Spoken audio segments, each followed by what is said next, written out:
Italy, a land drenched in sunlight, echoing with history, and painted with beauty. From the ancient ruins of Rome to the romantic canals of Venice, every corner tells a story of glory, art, and faith. But what if that beauty hides something darker? What if beneath the surface of elegance and devotion lies a shadow that the world refuses to see? Because Italy is not just the land of saints and sculptures. It's also a place where sin has found a permanent home, hidden beneath centuries of religion, power, and pride. Behind the gold of the Vatican lies corruption. Behind the laughter of festivals, ancient vices still whisper. Every marble statue of virtue stands on a foundation built by human desire. This is the paradox of Italy, where divine faith meets earthly temptation, where confessions are whispered under frescoed ceilings, and where the sacred and the sinful coexist in perfect balance. The same country that gave birth to the Pope also gave birth to the Mafia. The same land that celebrates purity has perfected the art of indulgence. So, what makes Italy so different? Why does sin feel accepted here? Maybe because in Italy, sin isn't a crime, it's culture. It's been woven into the nation's identity for over 2,000 years. Today, we uncover the truth behind the postcard paradise. From secret Vatican scandals to cities built on temptation, from ancient cults to modern corruption, this is the Italy you were never supposed to see. This isn't just a story about a country, it's a story about human nature and what happens when beauty, faith, and sin collide under one flag. It sits at the heart of Rome, a nation within a nation. The Vatican City, only 0.2 square miles wide, yet powerful enough to influence the lives of over 1 billion people. But behind its towering basilicas and divine paintings lies a web of mystery, money, and silence. For centuries, the Vatican has preached purity and truth. Yet, beneath its marble floors, secrets fester. Investigations have uncovered Vatican bank accounts linked to money laundering and organized crime. In the 1980s, the mysterious death of banker Roberto Calvi, found hanging under a London bridge, was tied to Vatican finances and the Mafia. Billions vanished, and the truth was buried with him. Then came scandals that shattered faith, cases of abuse, cover-ups, and intimidation. Priests protected, victims silenced. When journalists and insiders tried to expose the corruption, many met sudden accidents or mysterious disappearances. It's said the Vatican has its own intelligence network, rivaling that of nations, guarding its image at any cost. And yet, millions still gather under St. Peter's Dome, believing in the sanctity of it all. Perhaps that's the most haunting part, that holiness and hypocrisy walk hand in hand here. Because the Vatican isn't just a church, it's an empire built on power, secrecy, and sin, cloaked in divine robes. And if this is the heart of faith, one has to wonder, what else beats in the shadows of Rome? Rome, the eternal city. To most, it's the symbol of civilization, crowned with faith and history. But behind its sacred image lies something far older and far darker. Hidden beneath the streets, inside forgotten catacombs and crumbling villas, are secret gatherings that trace their roots back to ancient times, long before Christianity claimed these lands. These are Rome's hidden cults, groups that blend ancient pagan rituals with modern mysticism. Some worship old Roman gods like Saturn and Bacchus, deities of chaos, pleasure, and sacrifice. Others follow esoteric orders said to descend from the priesthoods of the empire. They perform rituals by candlelight, chanting Latin verses that once echoed in the temples of Caesar. Local whispers speak of blood symbols drawn on marble floors, of ceremonies meant to summon protection, power, or fortune. Some historians dismiss it as folklore, but records of police raids and archaeological findings suggest otherwise. Even today, signs of secret societies linger. Symbols carved into walls, hidden messages beneath churches, tombs aligned with celestial events. Rome, the city of saints, has always lived beside its ghosts. The faith that rose to conquer the world may have never fully buried what came before. Because here, under the shadow of the Vatican, the ancient gods never truly died. They simply learned to hide, waiting for the night Rome forgets its prayers. For over a century, the Mafia has been Italy's most powerful shadow, unseen, yet everywhere. Born in the hills of Sicily, these criminal families built their empires not through politics or war, but through human weakness. They feed on greed, desire, and fear, the same sins preached against in the churches that line their towns. In places like Naples and Palermo, the Mafia controls more than just crime. They control lives. Every drug sold, every bet placed, every protection fee collected fuels a hidden economy worth billions. The code that binds them is silence. Omerta. Breaking it can cost your life.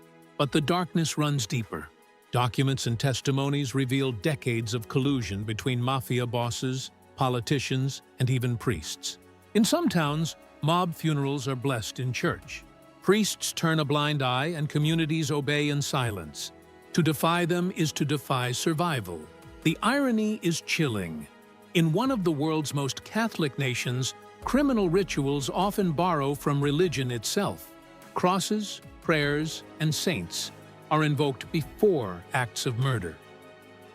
The Mafia doesn't just commit sin, it sanctifies it. And while the government wages endless wars against organized crime, the truth remains. In Italy, sin isn't just personal, it's institutional. And as long as power and profit walk hand in hand, the Mafia's grip on the soul of Italy may never truly fade. Venice, the floating city of romance, gondolas, and glittering canals. But beneath its breathtaking beauty lies a city built on illusion, a city that learned to hide its sins behind a mask. For centuries, Venice was Europe's playground of pleasure. During the Renaissance, it was known as La Serenissima, the most serene. But serenity was only on the surface. Behind closed doors, Venice thrived on secrets, gambling, forbidden love, and masked affairs. The famous Venetian carnival wasn't just a festival, it was a license to sin. Masks allowed the rich and poor alike to indulge without consequence. Nobles and priests mixed with thieves and courtesans under candlelit palaces, their faces hidden, their desires free. The city's economy even depended on vice. Venice's courtesans were considered among the most educated and powerful women of their time. They were entertainers, influencers, and spies. Behind each mask was a transaction of money, pleasure, or information. And yet, the masks of Venice became more than disguise. They became symbols of hypocrisy, of a society that condemned sin by day and celebrated it by night, even today. Venice sells the fantasy, a city of romance, mystery, and elegance. But if you look closely into the reflection of its waters, you might see what the mask still hides, a history of temptation that never left the lagoon. Florence, the cradle of the Renaissance, a city that gave birth to art, philosophy, and genius.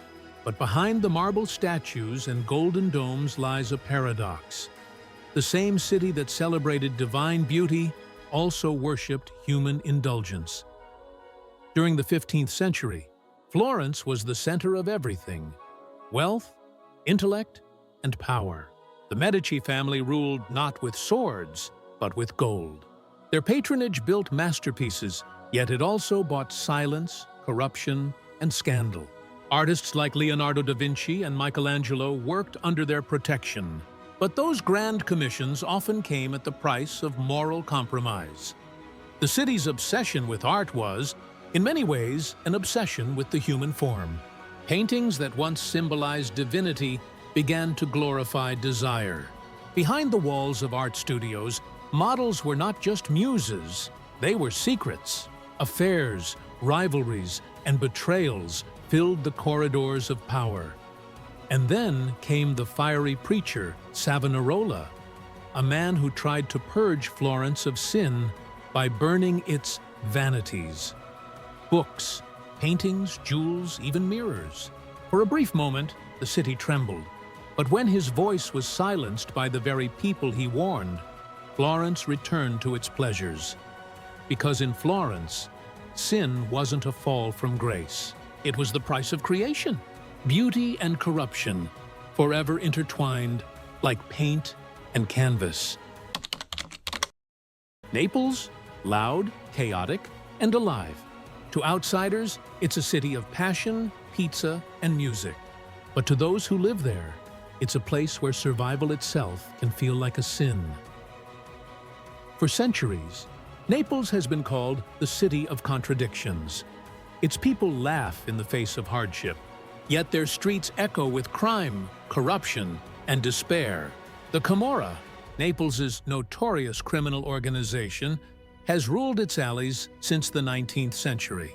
Unlike the Mafia's silent codes, the Camorra flaunts its power in the open, controlling neighborhoods, politics, and even garbage collection.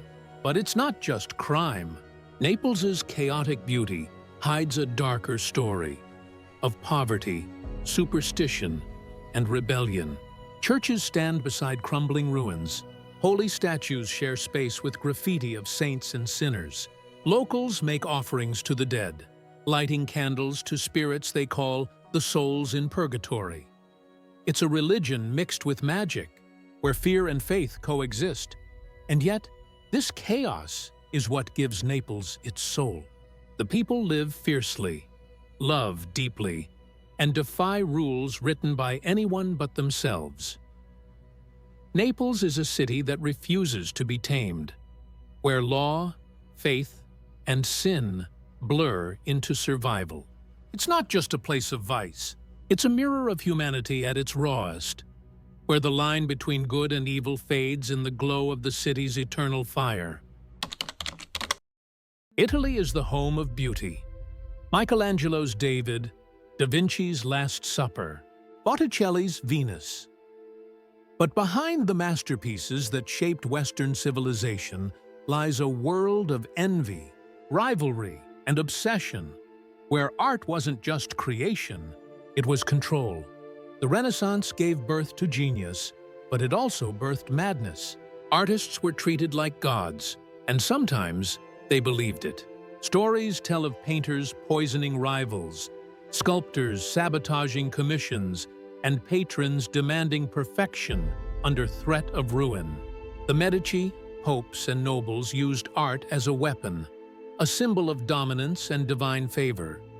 Even the church, the greatest customer of art, used beauty to disguise fear. Biblical scenes weren't always painted out of faith, but propaganda. Every brushstroke was a message, to intimidate, to inspire, or to control. Behind every fresco lay whispered secrets, forbidden romances, political messages, hidden symbols of rebellion. Some say the great masterpieces carry curses, that those who disturb them suffer strange fates. Others believe the art itself absorbs the darkness of its creator, forever trapping their torment within the paint. So the next time you admire a glowing halo or a perfect marble curve, remember, in Italy, art has never been purely holy. It's a reflection of man, flawed, brilliant, and forever haunted by the beauty of his own sins. In Italy, pleasure isn't just a choice, it's a lifestyle. From food to fashion, from wine to romance, indulgence pulses through the nation's veins. But what begins as celebration often becomes obsession. The same passion that built Italy's charm has also become its curse. Every meal feels like a ritual. Pasta, wine, desserts, each one crafted to seduce the senses. Yet, statistics show rising obesity, binge drinking, and food waste levels among the highest in Europe. In a country that once praised moderation, gluttony now hides behind the veil of culture. Even relationships mirror this pattern of excess. Italy, known for its passion, also suffers some of the highest rates of infidelity in the EU. Affairs, secrets, and hidden desires have become almost cultural, normalized, even romanticized through art, cinema, and song. What others might call sin, Italians often call life. Luxury brands, fine dining, lavish weddings, all symbols of pride, but also of pressure. The pursuit of pleasure has become a competition. The result? A nation that worships enjoyment, yet quietly drowns in it. Italy's feast of excess is more than indulgence. It's addiction disguised as elegance. Because here, desire isn't meant to be controlled, it's meant to consume. Italy, the land that taught the world how to eat well, live well, and age beautifully. But beneath the romantic image of wine-filled nights and long family feasts lies a growing health crisis the nation can't ignore. For centuries, Italians prided themselves on the Mediterranean diet: olive oil, fresh vegetables, and balance. Yet today, fast food chains, processed snacks, and sugary drinks dominate Italian cities. Obesity has doubled in the past 30 years, and childhood obesity rates are now among the highest in Europe. The irony? In a nation celebrated for healthy living, pleasure is quietly killing. Alcohol is another hidden epidemic. Italians drink less than the British or Germans, but they drink more often. A little every day has turned into dependence masked as culture. And while binge drinking used to be foreign here, it's spreading fast among the youth. The same passion that built Italy's art and cuisine now fuels its excess. Overconsumption in every form. Doctors warn of rising heart disease, diabetes, and depression. Yet society keeps celebrating indulgence as identity. Italy's health crisis is more than medical. It's moral. The line between enjoying life and destroying it has blurred. Because in Italy, even pleasure has a dark side, and it's growing faster than anyone dares to admit. Next, we explore how this paradox reaches its peak, where beauty and sin finally become one. Italy has always lived between two worlds, one of divine beauty and one of human weakness. Every masterpiece, every cathedral, every melody seems touched by heaven, yet born from chaos. This is a nation that paints angels while worshiping desire, that prays for forgiveness while celebrating temptation. It's not hypocrisy, it's identity. In Florence, the same marble that built sacred cathedrals also sculpted nude statues of gods and mortals. In Rome, priests deliver sermons steps away from streets that never sleep. Beauty and sin are not opposites here. They coexist, feeding each other like light and shadow. Without sin, Italy would lose its soul, because its art, its music, its passion are born from imperfection. For centuries, Italian culture has embraced this contradiction. The saints and the sinners, the faithful and the fallen, all play their part in the same eternal story. Perhaps that's why Italy feels so alive. Because where there is purity, there's silence. But where there is sin, there's fire. This is Italy's greatest secret, that beauty itself can be sinful, and sin can be beautiful. And maybe that's why the world can't look away. Because Italy doesn't hide its flaws behind perfection. It turns them into art. As the final curtain falls, one question remains. Is Italy truly the most sinful country on earth? Or simply the most human of them all? Italy's greatest sin may not be corruption, lust, or greed. It may be silence, a silence that stretches across centuries, protecting power, hiding pain, and punishing those who dare to speak. In small towns and big cities alike, people learn early. Some truths are too dangerous to tell. From the Vatican's sealed archives to the Mafia's code of omertà, silence is a survival tool. Victims of abuse, witnesses of crime, even journalists who uncover scandals, many vanish into history without answers. Whistleblowers are often met not with praise, but with isolation. In Italy, the loudest voice is often the one that disappears. This culture of secrecy seeps into everyday life. Families keep generations of secrets. Institutions guard reputations over justice. And the public, exhausted by scandal, learns to look away. It's not apathy, it's resignation, but silence has a cost. Every hidden truth feeds the very sins it protects. Corruption thrives, power grows unchecked, and history repeats itself in whispers. Italy's silence isn't just an absence of sound. It's a presence of fear, a quiet that echoes louder than confession bells. Because here, the truth isn't denied, it's buried, and perhaps that's the most dangerous sin of all, when a nation so rich in voice chooses not to speak. In a country built on art, ambition, and innovation, Italy's youth are quietly disappearing. Not in numbers, but in spirit. Today, millions of young Italians feel trapped in a system that rewards the old and punishes the new.